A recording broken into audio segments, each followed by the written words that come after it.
Welcome to the new episode of ASSOCHAM Voice podcast. And today we are joined by a distinguished guest who sits at the intersection of Indian banking and industry policy. We're joined by Mr. Amitabh Chaudhry, who is Senior VP of ASSOCHAM and also CEO and MD of Axis Bank. Today we will talk to him about geopolitics, about advice he has for the youngsters in startup, and also what he thinks about India's FDI sector, also exports, and what is needed for manufacturing sector. We'll talk all that with him today.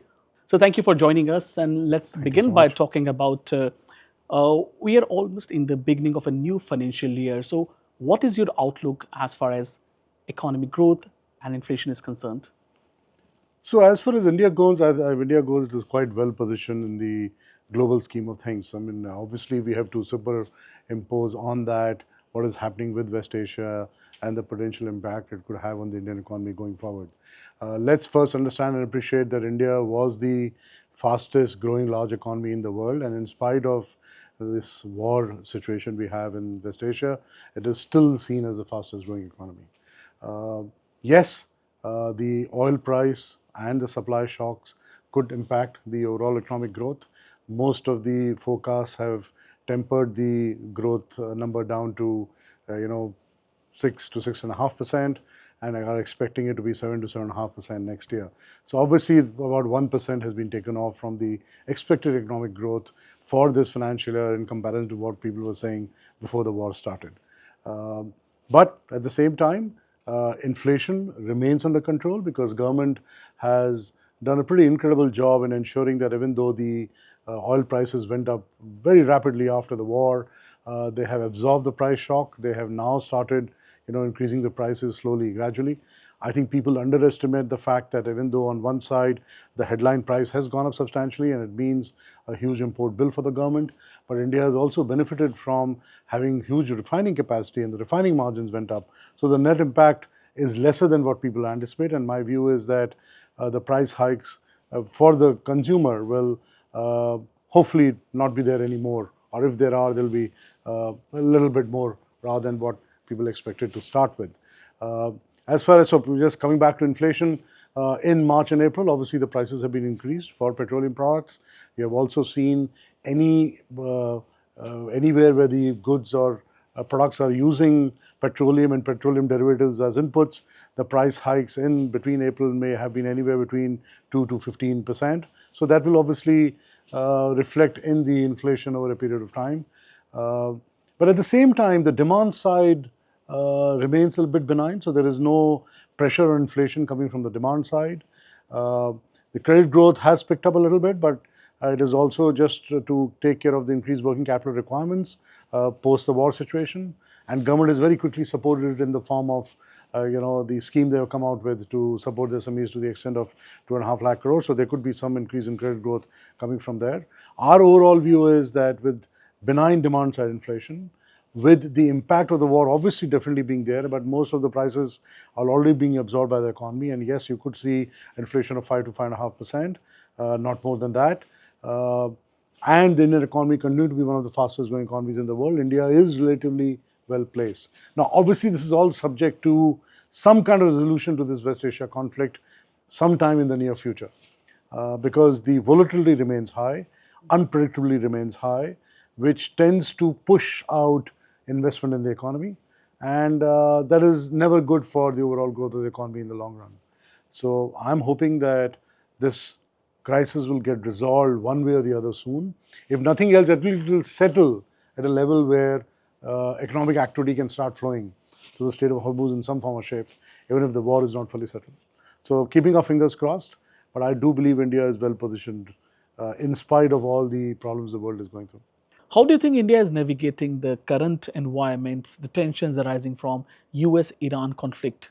So if you look at the world over the last 7 to 8 years, we have lurched from one crisis to the other. We had a huge COVID crisis, where again I would say India managed well. Then we had the Russia-Ukraine war, where people expected it to last for a certain period of time. It is still on, and it has obviously led to complete realignment of geopolitical forces around what will happen in Europe and whether Europe needs to up its defense spending and who will up the defense spending and where will it come from and so on and so forth.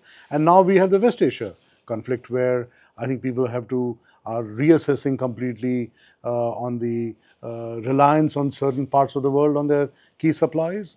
They're re-looking at the global alliances they had. Who's their friend? Who's not their friend? Do you need to find your own way of dealing with crisis, or you could just need to rely on global superpowers to resolve crisis for you? So, the last 7 to 8 years have taught the world that you need to completely relook at your strategy as a country and how you engage with the world at large. And I think, as our Prime Minister Mr. Modi has mentioned, that given that this seems to be a crisis which will last longer than anticipated, it is important that as a country we start preparing for it, which means that we are too reliant on oil. So we need to do whatever is possible to ensure that we can reduce our reliance on oil. Now, you can say that India had picked up, moving towards renewables in a very big way over the last couple of years. It was one of the few countries which had made promises to the world that they will, invest in solar power to a great extent and stuff like that. Now, that has helping India as we speak, because we have definitely moved the needle as far as reliance on renewables is concerned, reliance on electrification is concerned. This crisis will also force India to become more efficient. With supply being constrained, with prices being so high, every industry, every manufacturer is asking itself the question, how can I become more efficient? How can I use less? And I think the call given by the Prime Minister is something along that direction, that why do we need to spend as much as before? Can we do with less? It will only help India and the Indian economy. He talked about 2-day work week. I mean, for example, in Axis Bank, we never moved away from a 2-day work week even after the COVID crisis got over. So in that sense, some of us adopted practices which we thought were the right practices for the long run. Some of them are now again changing the ways and again adopting practices of that nature. And I think whatever we can do to help the Indian economy in terms of lesser consumption of goods which have to be imported is always a good idea. I think just Prime Minister is just pointing out that this crisis is another opportunity for us to go after good things all over again. So how has all that, like since 2020, we see one COVID crisis, then Russia, Ukraine, then one after crisis after the other. How has this changed as a leader for you? What lessons you have learned? Also, since you are a senior vice president of ASSOCHAM, soon going to be president, how will it change things for you as far as taking a decision in the larger context is concerned? See, as a leader, one has to be very clear now. There are some variables which are in your hand and some which are not. What has happened over the last 7-8 years, we have learned over the last 7 to 8 years, is the variables which are not in your hand have become too volatile and too unpredictable. So you cannot control them, and they will remain volatile and unpredictable in the foreseeable future. You need to focus on what you can do about managing those variables, mitigating the risks around those variables, and ensuring that you create enough resilience, diversification, planning around how to manage if those variables were to play out negatively for you. And that would be a suggestion and would apply to any industry, any manufacturer, anyone who's involved in running a business. So if you look at what COVID crisis taught us, it was that you should be able to operate under any model. If your transportation, if your travel, if your ability to work in an office is disrupted, how will you work? Do you have the right technology systems to be able to manage it? Do you have the right wherewithal to be able to connect with people, your employees and your customers, even when the face-to-face interaction might not be possible? What this West Asia crisis is showing to us is that if you're reliant on supplies from one part of the world too much, it can impact you in a very significant way. Oil prices can go up, so is the economy resilient enough? Is your business resilient enough to absorb steep increases in certain input prices? So I think as a leader, to be able to manage volatility, unpredictability has become a key essential strength.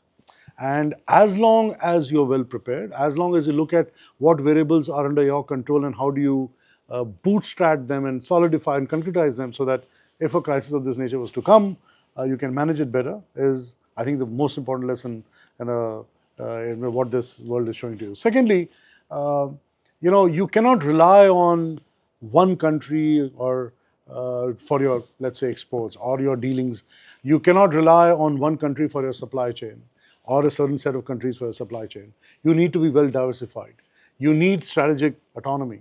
You need to ensure that from your people perspective also, I know everyone is looking at West Asia, but We know AI is coming down the pike. What are we doing as a country or as an industry to ensure that we can manage, not only manage that crisis, but capitalize on what AI could bring to us in terms of business? So all these, so when we look at all these variables out there, I think the way to assess your industry, your business is, how can I gain? How can I mitigate? How can I learn? And how can I be better prepared for the future? If we talk about ASSOCHAM and when you take over as ASSOCHAM president, currently you are senior VP, what priorities are going to be and how the recent crisis has shaped your thinking when it comes to taking this leadership role at ASSOCHAM? What are priorities going to be and how will these be impacted by the recent happenings? So our current president has laid down the vision for ASSOCHAM very, very clearly, and all of us obviously have come together to lay down the vision for ASSOCHAM. And my perspective, this is not something which you change on a yearly basis. It is about sustaining it over a long period of time. But as an industry body, I see our primary role as someone is to facilitate all the industries, all the members of the community who come together to form industry body to make life easier for them, to ensure that they can connect with the government and they can understand what the government is doing and the government can understand what is the help they need from the government at large, both at the state and at the central level. Second is, given all the changes that are coming, how can you facilitate a conversation between all these members of yours and the people who are bringing about the change and understand the change better?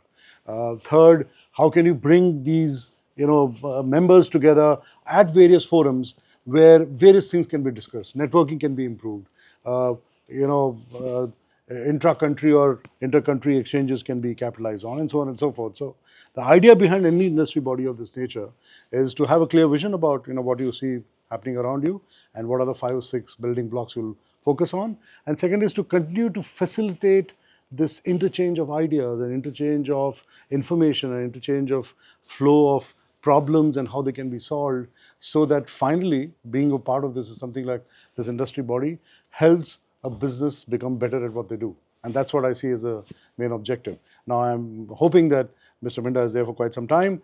He will obviously is spending a lot of energy and time to ensure that we make some solid progress around these building blocks. My focus would be to continue and build those and make ASSOCHAM a much more credible body than what it is today. You touched upon a crucial issue of artificial intelligence. Well, how do you see this particular technology as being called revolution by many corners? Do you think it will lead to job losses or job growth? How is Indian industry poised to handle this AI? See, AI is going to disrupt business models for sure. Now, there are a couple of ways to look at it. One is to see it as a risk which is coming down your way and how do you react to it. And second is to see that this is an opportunity and a huge opportunity for you to completely change your business model and actually become a winner in the whole process. So there, if I was to look at it very simply, everyone is focused on, AI is going to take jobs away. And so that what would mean to the industry or the economy at large. But if you look at, say, for example, Niti Aayog's research study, they have said that AI could add 500 to 600 billion to India's GDP by 2035.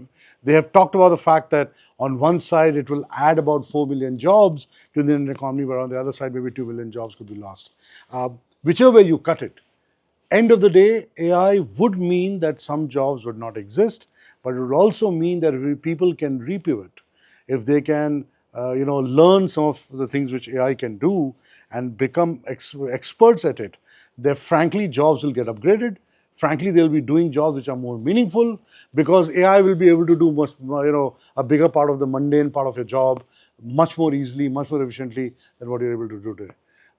So yes, people know that AI will impact their overall business model. They know jobs will go away, but it's also a great opportunity for a lot of the businesses to completely pivot to something else. As far as financial sector is concerned, we do believe that what the knowledge workers do today, and a large part of any organization, including in banking, is doing this kind of work, can be done by AI more efficiently. So the way we are looking at it is, if you are a knowledge worker today, how can we train you, coach you, and ensure that you upgrade yourself in terms of the kind of job you're doing, or do a much wider expanse of the job you're doing, or go much deeper than what you're doing today, so that the organization get more out of you, so you become much more productive. We can reach customers in form and shape which we're not able to reach earlier. We can use AI to actually personify products and services for every customer individually, which was not possible earlier. So the way we are looking at AI, and I'm sure a lot of the other companies in the financial services sector are doing exactly the same, is that we are seeing it as a upward maximization opportunity rather than seeing it as a cost-saving opportunity. Yes, it will save costs, but the real winners will be the one who will see how you can maximize the revenue through AI. And I think as long as the companies focus that way, I think the whole perspective of what AI can do for them will change. And that's how they should look at it. Shifting focus to manufacturing sector now, what do you think? What critical or necessary structural reforms are needed, especially through policy or other initiatives, that can enable India to become a global manufacturing hub? So India is already benefiting from the fact that uh, because of reliance on China for supply chain as a critical input to the supply chain, I think a couple of years back the global companies realized were involved in manufacturing that they need to diversify their supply chains.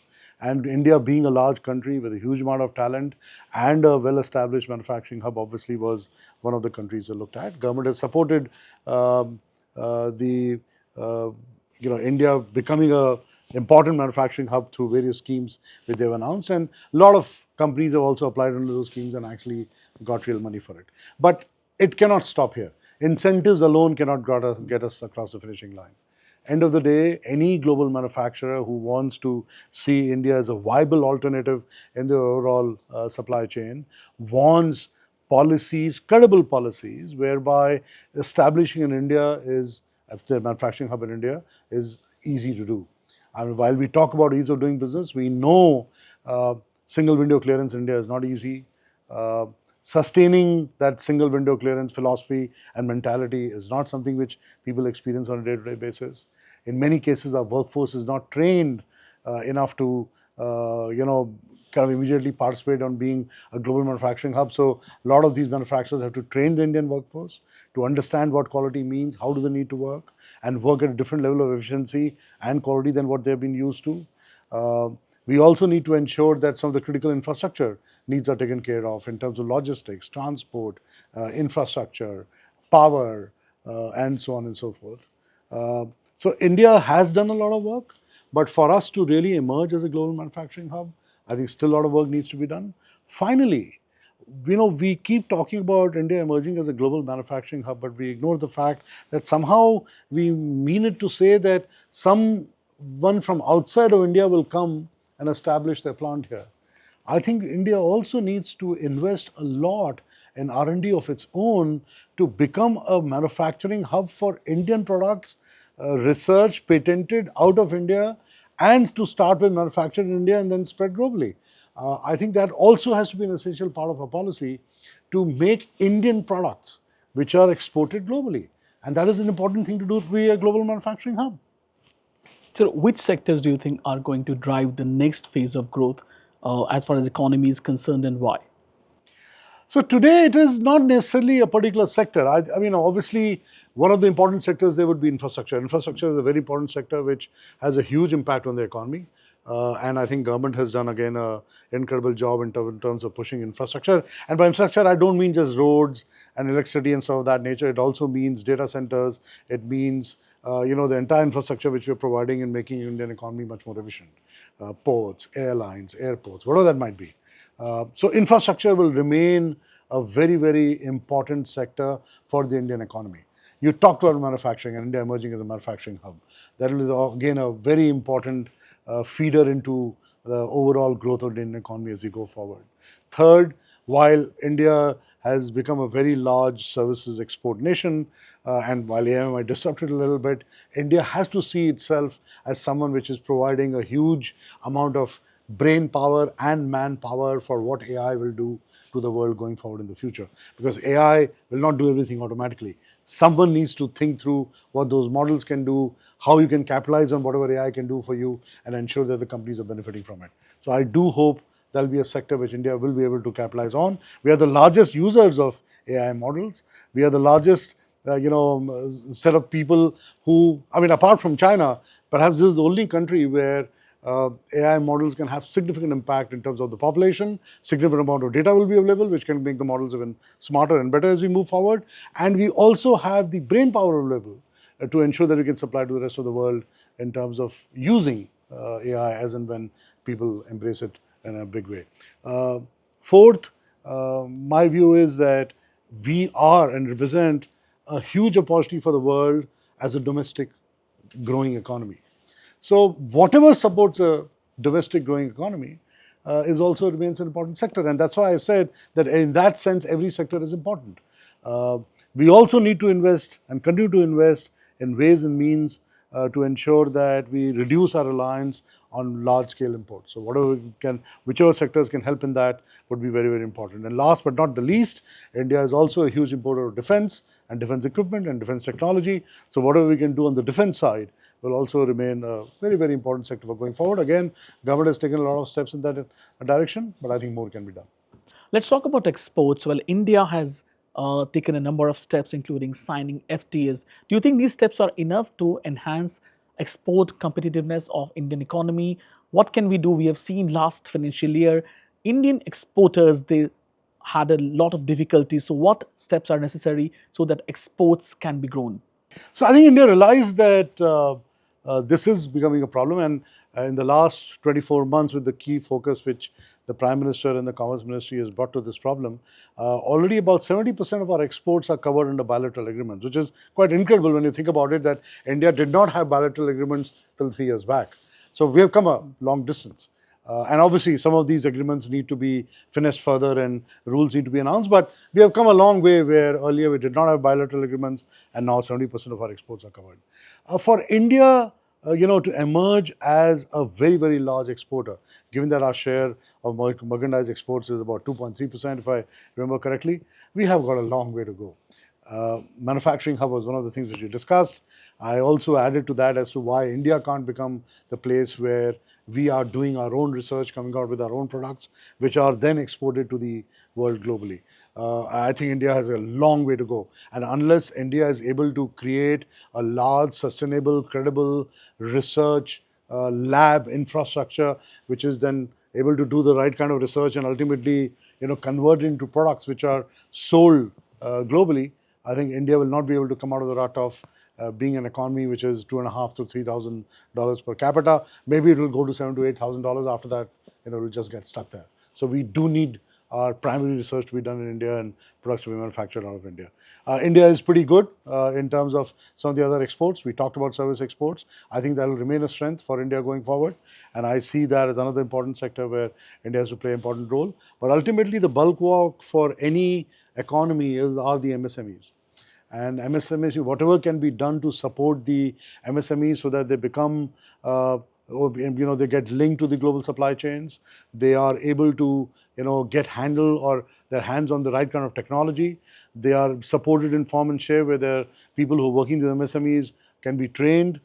There are specific sectors or education institutes which are creating well-trained individuals which can be, employed in the MSME sector of the economy. I think whatever we can do to support that part of the economy also will be very, very important for India's overall export growth story. I do believe that once some of this crisis settles down, people will see India as a country where there is a stable policy.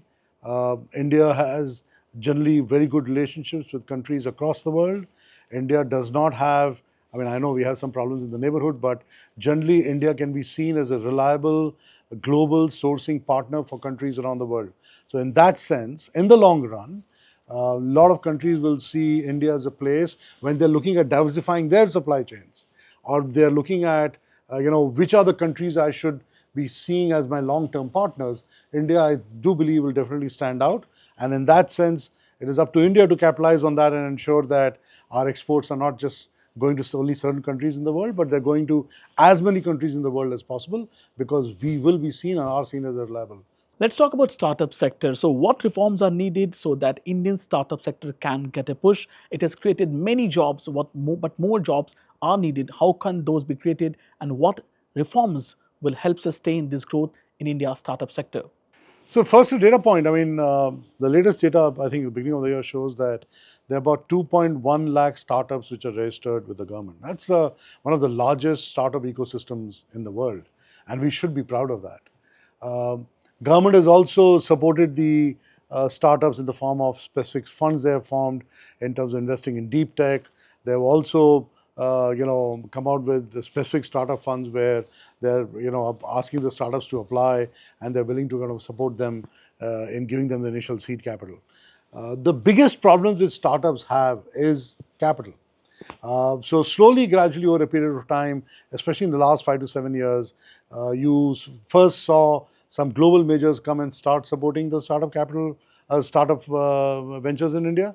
Then you saw some Indian startups, being formed in India, and they raised capital globally, and slowly, gradually, they started also raising capital from domestic players, players like us, family offices, so on and so forth. So the amount of capital available for startups has definitely risen manyfold over the last couple of years. Over and above that, because a lot of GCCs have got established in India, the kind of talent which is available, the kind of entrepreneurs which are willing to set up in India has gone through a sea change again over the last couple of years, and that's why we have such a large ecosystem. Earlier, it was coming mainly in the form of software products or software driven. Now you're seeing manufacturing startups also come through, which is again a very positive sign for India. Another thing which startups need is stability. Stability in terms of how are ESOPs looked at, how they are taxed, how can they, do they have the right roadmap to be able to go to and do an IPO as quickly as possible? And again, it's all about raising capital. Can you ensure that you can not only have a startup in India, but have the ability to take some of the products that you have created very quickly globally? So can you shift an Indian registered firm to a US registered firm without too much of a problem if you want to do that? Can you very quickly set up companies across the globe to be able to sell your products? How easy is that ecosystem? I think some of the things which the governments need to look at much more closely, because one is to ensure that government is getting a fair share of revenue from these startups, but second is that to ensure that they're given enough freedom so that they can expand quickly, rapidly across the globe, and India will ultimately get the benefit of the fact that if they succeed over a period of time. But I think we are much better off as a country, as an ecosystem, than where we were 5 to 7 years back. So it's a positive story. It's, I would say, a success story at this point in time. There's always work to be done. And coming to MSMEs, the backbone of Indian economy, year after year we have seen budget giving schemes, announcing schemes for them, government ensuring they get payment within a stipulated time. But do you think it's all enough? As I said, nothing is ever enough. But just to give a good example of how government has reacted, one of the first things they did, first big action they took post the West Asia conflict, was to come out with this 2.5 lakh crore scheme for MSMEs. They had not raised the prices till then.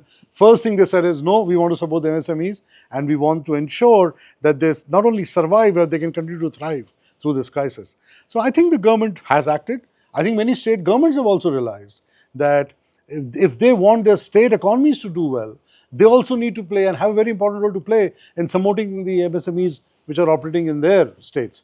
So I think, as you would see across the country, there are some states who are doing very, very well and some are not. And a lot of it has got to do with two things. One, single video clearance for all the global majors who want to come and set up their shop, or Indian majors who want to come and set up shop there. And second is supporting the MSME infrastructure and MSME economy in their individual states. So I think center is playing its role. The state governments have also started playing an important role. In terms of what more the MSMEs wants, well, the laundry list is very, very long. End of the day, every government is concerned in terms of, what kind of resources they can, give to each part of the society and the economy. I think the government is trying its level best. They know only when MSMEs succeed can the economy succeed, and obviously the political parties can succeed. So I think that equation is quite well established. Hopefully they'll continue to support the MSMEs going forward too. Let's talk about your leadership style. Now, what qualities do you think are essential for leaders now to handle these kind of uncertainties like global oil shock and other kind of emergencies coming in the global geopolitics? First is, I think as leaders, we need to be aware of what's happening around us. I think awareness is important. A lot of leaders are so caught up in what they have to do on a day-to-day basis that I think sometimes they're not able to just stand out and look at the whole situation and see what do we need to do. Second, given the times are so uncertain, learnability is very, very important. What are you learning with whatever new stuff is coming? What the new business models are looking like? What some of the fintechs are doing? What is happening around the world? And is there anything which you can learn from what they seem to be doing? I'm not answering in the typical leadership way, because I'm assuming if they've reached these levels, they have all those qualities. So I'm just talking about some of the new things which are required under the new environment and the context we operate in. So first is awareness, second is learnability, third is decisive. The decisiveness is very important. You will, as I said, the world has become so volatile, so unpredictable. You have to take a call knowing fully well that you could go wrong. Keep learning, keep watching, pivot somewhere else if necessary, but you have to decide.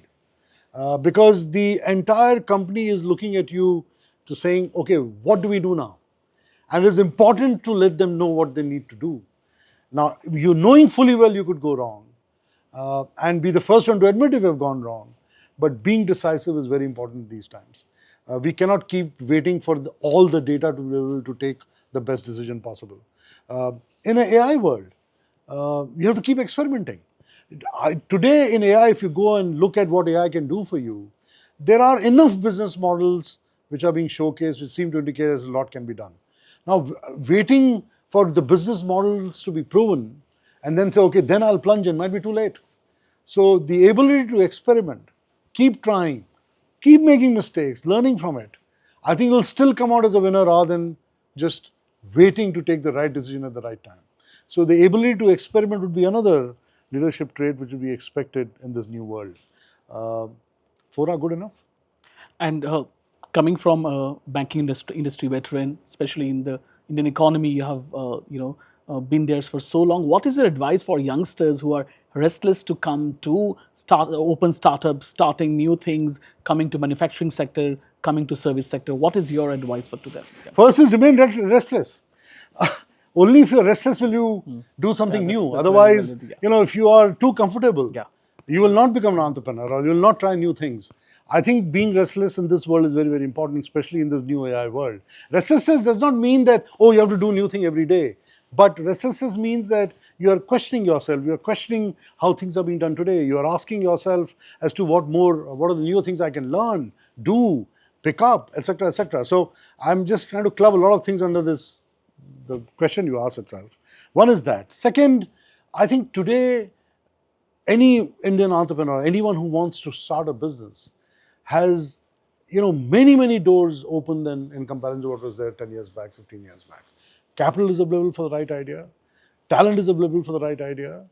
Global markets are open for you for the right idea, because now the Indian diaspora is spread across so many countries around the world that if you have the right idea, right product, you not only can make it a success in India, but you can make it success globally very, very quickly, just using the Indian diaspora. Forget about foreign investors coming and investing in you. So the right idea, right talent, right restlessness is today a very, very good cocktail for you to make a success of yourself. I think yes, obviously plunge with your mind open, think through the idea quite well. But today failure is not seen as a real failure. Today failure is seen as something where you learned. You tried but did not succeed. You tried, did not succeed. And frankly, if you go and talk to a lot of the entrepreneurs around the world, they will say they failed many times before they succeeded. There are very few entrepreneurs who succeeded the first time around. People only learn about these successes. No one writes about the 100 failures they had before they succeeded. So failure, there is nothing wrong with failure. For someone to say that in any business which we run, including say Axis Bank, we haven't had spectacular failures, I think it would be a lie. We have had failures. In businesses we fail all the time. But if you're not going to try, how will you fail? So the winners are the ones who keep trying, who keep making attempts and getting better and better at what they do. And they will fail, there's no problem. And as a leader, how do you balance aggressive growth with long-term resilience? You have to balance all. You need the growth also, you need to obviously manage your risk also, you need to ensure that you think of the short term, you think of the long term, all that has to be brought together. If someone says that no, I will focus only on one, it does not work out. Because as I said, the world is just changing on you so rapidly that just doing one thing necessarily does not work. So I think one of the important jobs of a leader today is to be able to balance the short versus the long, the strategic versus the tactical, the ability to ensure that on one side you're focusing on your leadership, but at the same time you're also ensuring you're capitalizing on what AI can do for you and seeing what it can deliver for you in the short term versus long term. And all those things, growth versus conservatism, risk versus risk taking, all have to come together. And what role does risk taking play in your leadership lessons or decisions making? Set up the entire risk management and guardrails in place first, and then take the risk under those guardrails. There's no problem.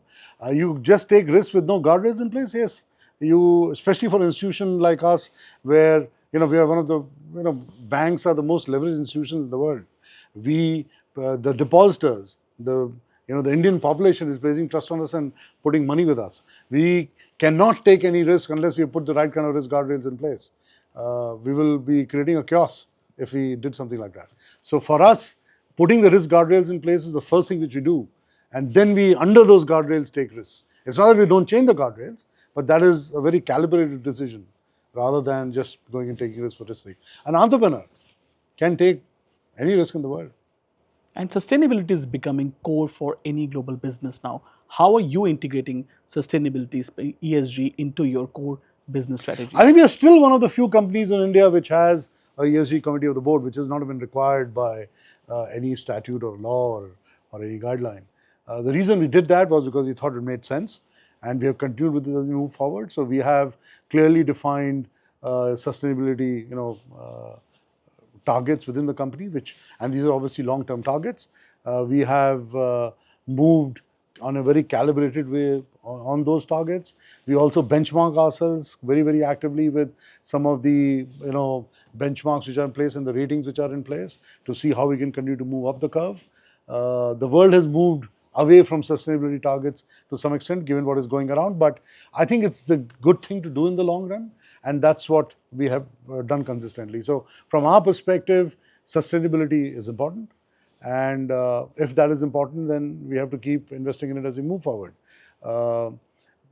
Just to give you one example, a couple of years back, we decided that we want to hit towards the target of 30% of women in our workforce.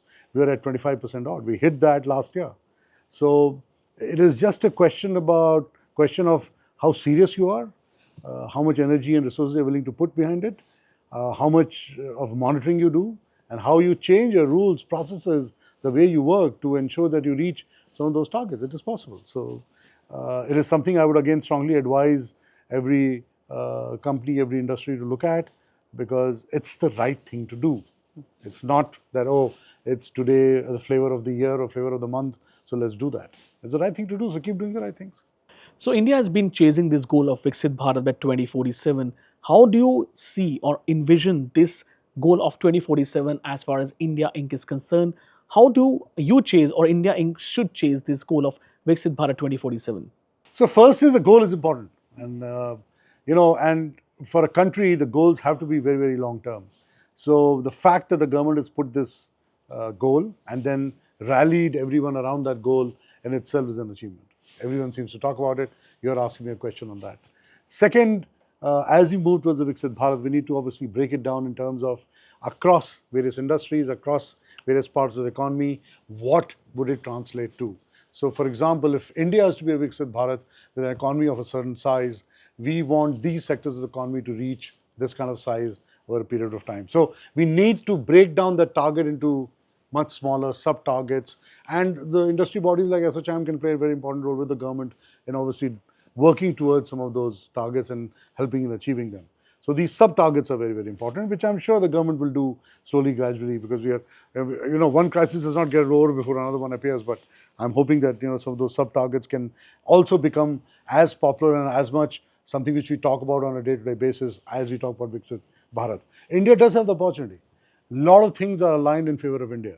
Geopolitically, where we stand in terms of as an economy, how the government over the last 10 years and how the policies have aligned to push Indian economy in a certain direction, how India, the size of the economy itself had grown, being the third largest. Now it's obviously come down because of the rupee depreciation, but we are moving in the right direction in terms of the scaling the size of the economy also as we move forward. So in my view, a very important mission.